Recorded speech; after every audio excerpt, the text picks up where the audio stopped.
Bon, vidéo pas prévue. Faut revenir sur l'élimination du Real Madrid et l'élimination du FC Barcelone parce que un tas de bullshit se raconte depuis cette élimination il y a moins de 12 heures. C'est du grand n'importe quoi. Donc, bref, le Real Madrid s'est fait éliminer, tout comme le FC Barcelone s'est fait éliminer, et les deux clubs se sont associés dans l'idée de dire que c'est à cause de l'arbitre. Donc, on va commencer par mettre en place une chose très simple. À aucun moment, c'est de la faute de l'arbitre si le FC Barcelone ou le Real Madrid s'est fait éliminer. Le Real Madrid méritait de se faire éliminer sur la double confrontation. Le FC Barcelone ne méritait pas de passer sur la double confrontation. C'est valable pour le Barça, c'est encore plus vrai pour le Real Madrid. Barcelone, le match aller, ils l'ont fucked up. Ils l'ont fucked up. Donc déjà, quand vous perdez 2-0 à l'aller à domicile, vous pouvez pas vous plaindre après derrière d'être éliminé. Je parle au club, hein, je parle pas aux supporters, etc. Bien évidemment, il n'y a pas de problème. Donc ça, déjà, première chose. Ensuite, Real Madrid, pareil. Vous avez perdu à l'aller, vous avez perdu au retour. Vous prenez 6 pions sur les deux matchs.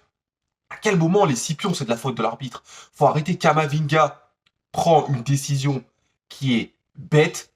Premier carton jaune volontaire de sa faute sur une faute de Musiala, il est à 50 mètres.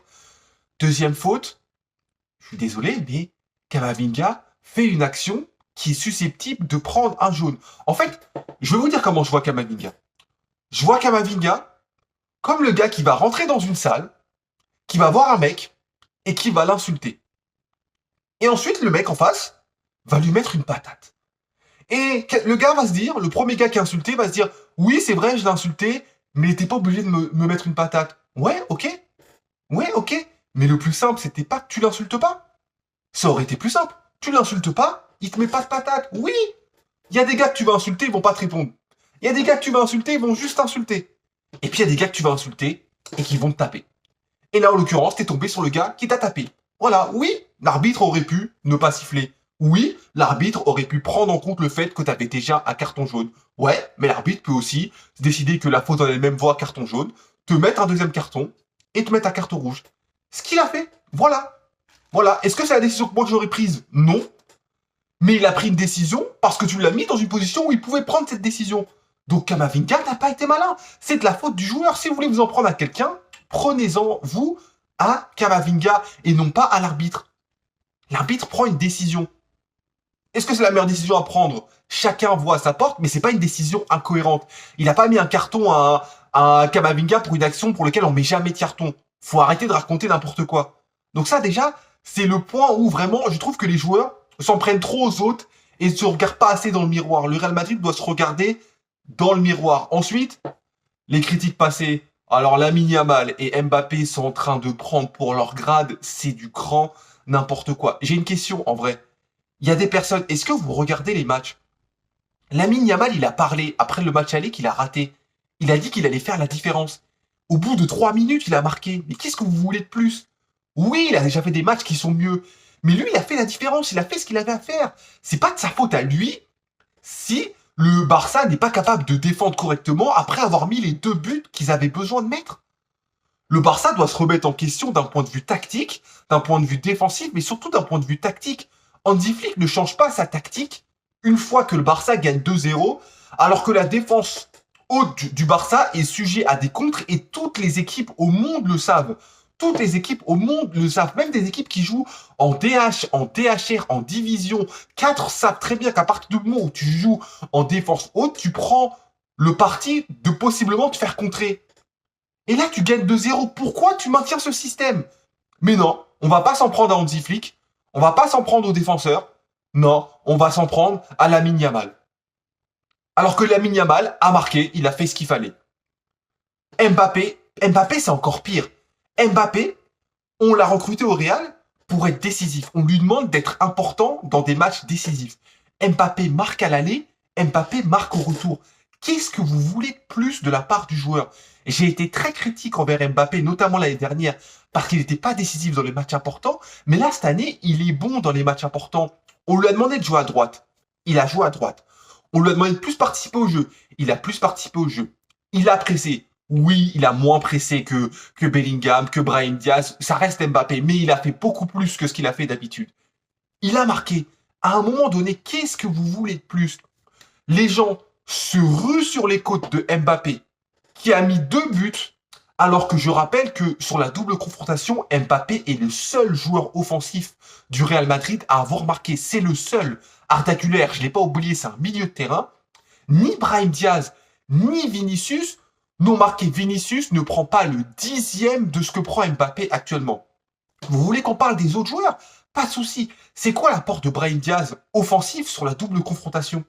C'est quoi l'apport de Vini sur la double confrontation? Un gars qui est censé être ballon d'or il y a 2 ans ne marque ni à l'aller ni au retour. Vinicius, il avait le côté gauche que pour lui. Mbappé a respecté la décision du coach de rester à droite. Mbappé n'a pas empiété sur le côté gauche de Vinicius. Qu'est-ce que ça a changé sur l'apport offensif de Vinicius? Dites-le moi. Absolument rien. Vinicius a été en dessous de tout. Vinicius a été en dessous de son statut, mais Vinicius, on le laisse tranquille. On détester Mbappé. Mbappé, peu importe ce qu'il va faire, on va le critiquer. Si je devais faire une liste des choses qui n'ont pas fonctionné dans cette double confrontation contre le Bayern, Mbappé serait très très loin. Et si les gens étaient objectifs, Mbappé serait loin.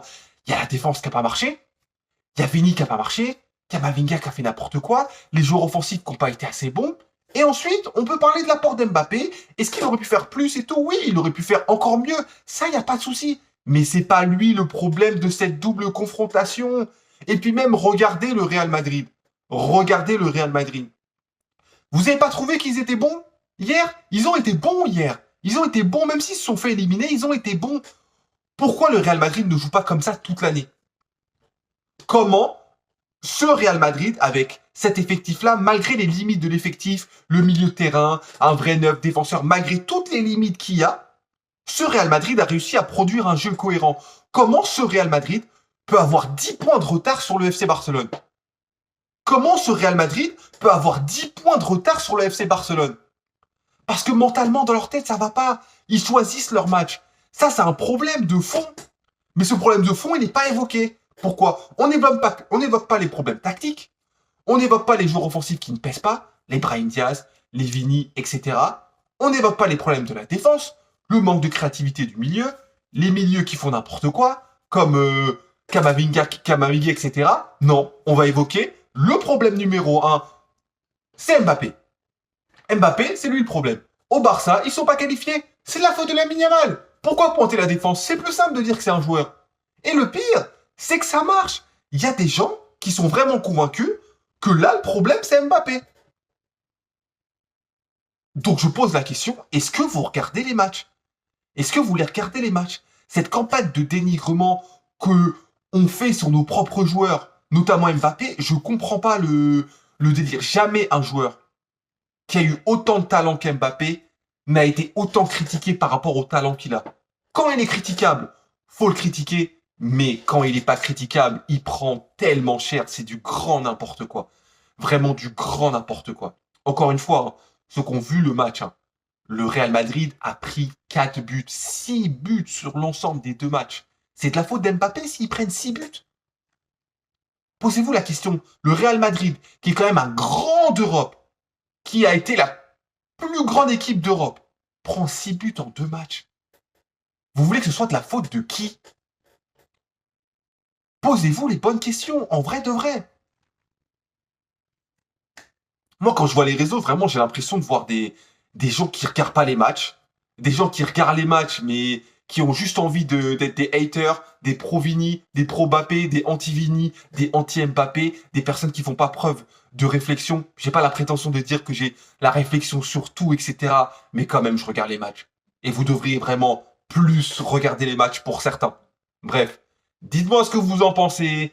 Est-ce que pour vous, c'est vraiment l'arbitre qui a flingué? Auquel cas, je vais vraiment répondre à tout le monde parce que moi, je vois des trucs. Pour l'instant, je vois pas d'argument cohérent. Je vois pas d'argument cohérent qui pourrait justifier que l'arbitre ou un joueur, si vous me prouvez que Mbappé, c'est que de sa faute, que Yamal, c'est que de sa faute, etc., il n'y a pas de souci. Mais pour l'instant, moi, je vois pas de truc cohérent. Je vois que des dingueries, des haters, etc. Bref, dites-moi ce que vous en pensez et je vous dis à la prochaine.